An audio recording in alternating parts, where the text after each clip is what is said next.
Okay, so today we are going to finish up Chapter 8, the conic sections, by discussing the hyperbolas. Before we do that, let's go ahead and quickly review what we learned in 8.1 and 8.2. In 8.1 we talked about parabolas, and we said that a parabola has a focus here, has a directrix here, and we had the vertex here. And the definition was that any given point, the distance from here to here and here to here are the same.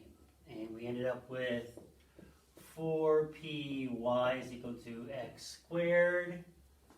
And we said that this is here is p, from here to here is p, and here to here is p.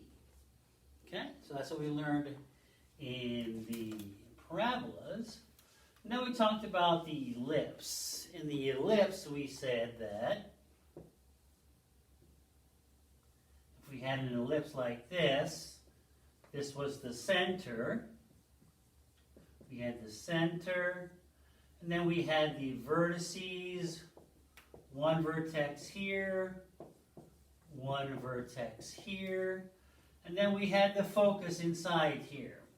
Okay, and we said that this distance here would be A, this would be B, and the focus here, we have two of them, foci, would be C distance away. Okay? And we said that any point from, if I drew any point from here to here, the distance from this distance plus this distance would be the same. As a matter of fact, so we said the distance from there, if we add the distances together, they would be 2a. Okay? And then we also said that the Pythagorean relationship was a squared is equal to b squared plus c squared. And this makes sense if you think about it, because the a is always going to be greater than the c value here. That's one way to recognize or realize that the Pythagorean relationship for the ellipse is a squared is equal to b squared plus c squared. And the equation itself was this. Okay? And we said that whatever had the largest number on the bottom, that is the axis that it's on. So this is an x-axis ellipse like this.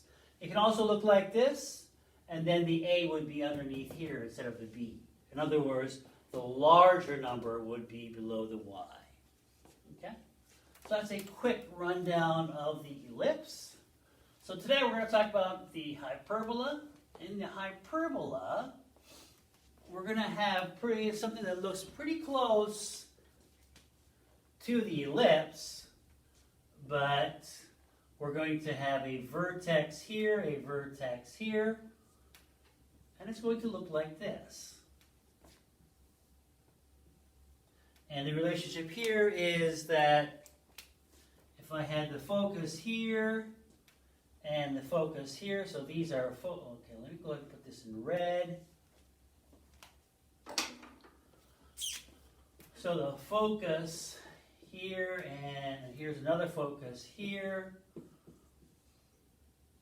The vertexes are here, so the vertex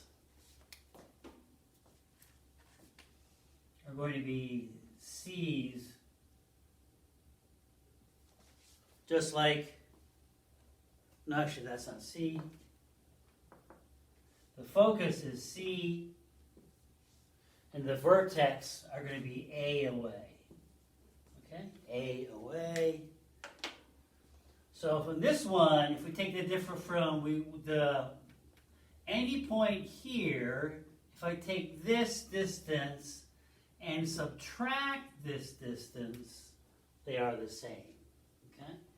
And the equation that we end up getting is going to look like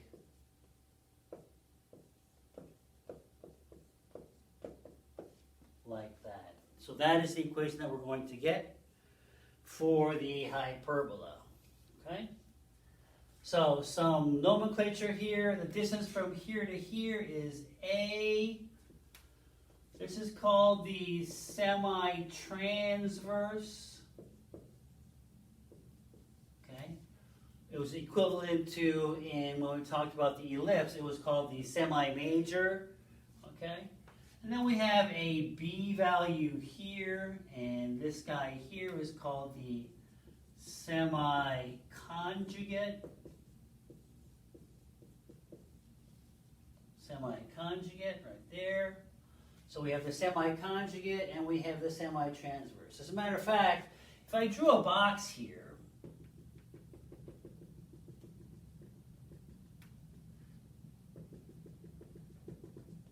like that, so this would be minus b here, then the actual asymptotes, are going to lie right on here. The asymptotes go right through these 2 points here, as such. Okay, so that's the asymptotes. Okay? Way to find the asymptotes. The easy way to find the asymptotes is set that as 0 and solve for y. X squared over a squared is equal to y squared over b squared. Multiply both sides by b squared, I get b squared over a squared. X squared is equal to y squared, so y is going to be equal to plus or minus b over a x. Okay? And you can see that makes sense right here, right? So because the rise is b, and we have a on the bottom. So a, b, and a, and that's what it is. Okay? Now obviously, just as the ellipse, this is one that looks like this. You can also have a hyperbola that looks like that. Okay? The hyperbola looks like that is going to look like this. Y squared over a squared minus x squared over b squared is equal to 1. Okay? And this is pretty simple because on this one I don't have to figure out which one's larger on the bottom like the ellipse. I can just say that which one has the positive one is the axis that holds the foci and the vertex and the vertices. Okay? All right? This one's going to be positive, so this one's going to look like this. Okay? So, that's that. Let's see what we need to do. We talked about the transverse conjugate axis. We talked about that. The Pythagorean relationship here now is different because if you look here, the C value is larger than the A value. Okay? The C value is always going to be larger than the angle because the focus is inside over here like that.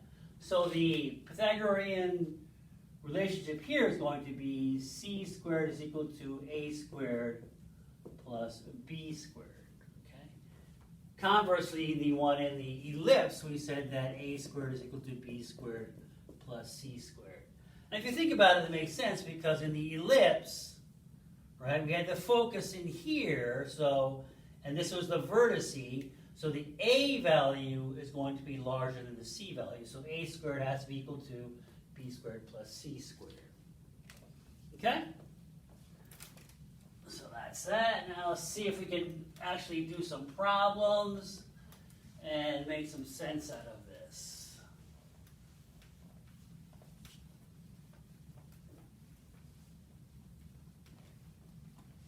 Okay, example number 1. Example number 1.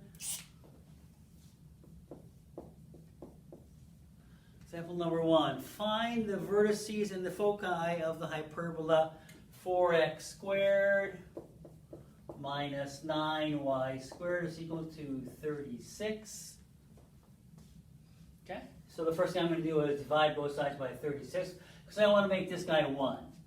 So if I divide by 36, I get 1 over 9 x squared minus 1 over 4 y squared is equal to 1. In other words, if I make this look right, it's going to look like this. And y squared like that over there. Okay? So which axis is this on? So this guy is positive, so it's going to look like this, right? It's going to look like this, which means that this guy is a squared, and this guy is the b squared right here. And the Pythagorean identity that I'm looking at is going to look like this, which means that what? C squared is equal to 9 plus 4 is equal to 13. C is equal to plus or minus root 13. So if I drew this out, I'm going to get what? Something that looks like this. And I have the vertex is here and here. Those are the A values. A was right here, so it's going to be, let's move it over here, 3 and negative 3. The foci is root 13 and negative root 13. It's going to look like that. Okay? So that was one of the simpler ones. Okay? Let's go to example number 2. Example number 2.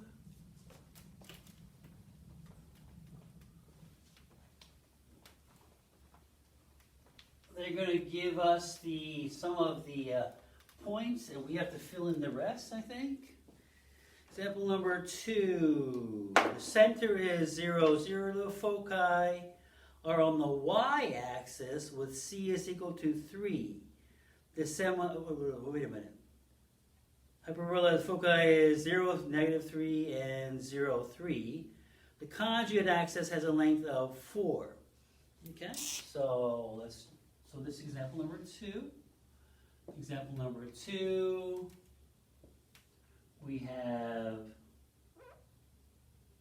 the foci is 3 and negative 3. So it's going to look like this. Okay? That's the foci. So that is the C value. That's the C value for us. C is equal to 3. Okay, C is equal to 3, which means that we need to find A and B. But it also tells us that the conjugate axis has a length of 4. The conjugate length has an axis of 4, so I'm going to get 2 and a negative 2 here, which means that the B value, B is equal to 2. So I need to solve for A. So C squared is equal to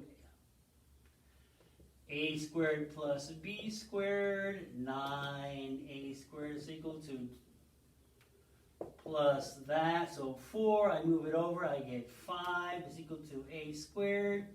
A is equal to plus or minus root 5. And this is where the vertex are. The vertex, so I'm going to get root 5 and negative root 5. And it's going to look like this. And so it's asymptotes. So I need to go ahead and find the asymptotes also.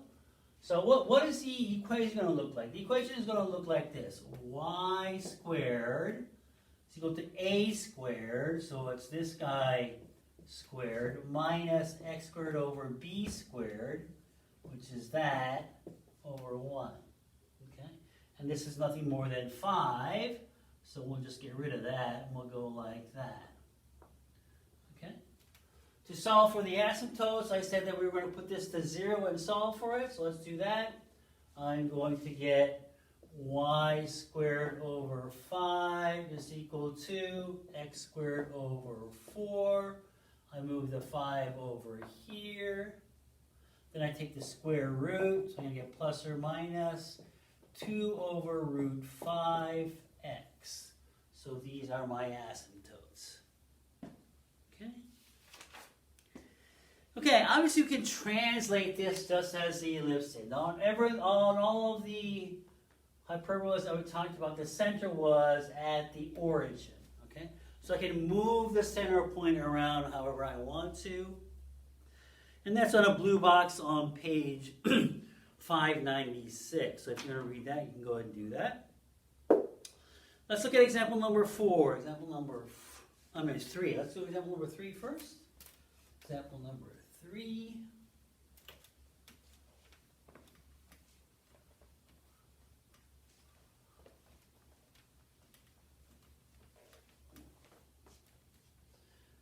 Okay, and example number 3. Example number 3 says, find the standard form of the equation for the hyperbola whose transverse axis has the endpoints -2, 1 and 8, -1, and whose conjugate axis has a length of 8. So I have -2, 1 and 8, 1. -2, I'm sorry. -2, -1, -2, -1, and 8, -1. So 8, -1, -2, -1. And these are the vertex. These the endpoints are there, so this is the vertex. So what's the middle point right here? The middle point is going to be 8, and I have 8 here and 2 here, total of 10. So this is going to be 5, which means that this has to be 3 and -1. That's where the center's at, right? So that's the center. And I also know that the conjugate axis has a length of 8, which means I can go 4 up here and 4 down here. If I go 4 up here, I get 3 and 3. Get 4 down here, I'm going to get 3 and -5. Okay? So let's see, I'm going to go like that, go like that. Let's see, okay, we got here. Okay, so it's obviously hyperbola looks like this. All right, so this is the vertex. So it's going to look like this. Okay, and what do we need to find? Standard form of the equation. Okay, so I have my C value here is what? C value here is 5. So C is equal to 5. I have my B value here as equal to 4. So what's my A value? Wait. Okay, this is the focus here. Is this the focus? No. Okay, this is. So this is A. A is equal to 5. B is equal to 4. So we'll find out what C is. C is equal to C squared is equal to A squared plus B squared. C squared is equal to 25 plus 9, 34. C is equal to plus or minus root 34. We want the standard form, so since it's this, I'm going to have x over what? A, right? A is 5, so it's going to be 5 squared plus, minus y squared, and I have b squared is equal to 1. However, since this here is the center, I'm going to have to move that, so it's going to look like this. So these are the translation. If I didn't have the translations, my center would be at 0, 0 in the origin right here. But I moved the center to here, so I had to go 3 to the right and 1 down. Okay? So that would be my answer. Okay? So that's good. Last but not least, let's do example number 4.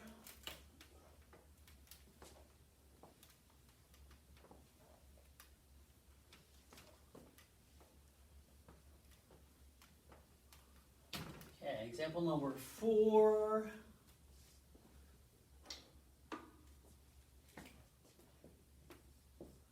Example number 4. Find the center vertices and foci of the hyperbola. So it gives you the equation x plus 2 squared over 9. I'm just going to write it as that. Minus y minus 5 squared over, oops, 7 squared is equal to 1. Okay? And I want the center, vertices, and the foci. Okay? So my A value is what? A is equal to 3. B is equal to 7. So c squared is equal to a squared plus b squared. 9 plus 49, 58. C is equal to root 58. Like that. Okay? So, this is, x is over on the plus side, so it's something that looks like this. But I moved it, the center, to -2 and 5. So I'm going to go here. -2 and 5 is my center. This is the center, right? And then from here, I have to go 3 over this way. So I go 3 over this way. I'm going to have 1 and 5. I go 3 this way. I get -5 and 5. And these two are the what? These two are the vertex, right? So the vertex are going to be -5, 5, 1 and 5. The focus is I have to go from here. I have to go C. So I'm going to go here to C. So it's going to be -2 plus root 58, 5. And the other one is -5. This one, negative root 58, 5. And those are the only two things that I'm looking for. That. And that's it. Okay, we're done. So that's example number 4, okay? So also there is the eccentricity. There's a thing called the eccentricity associated with the hyperbola.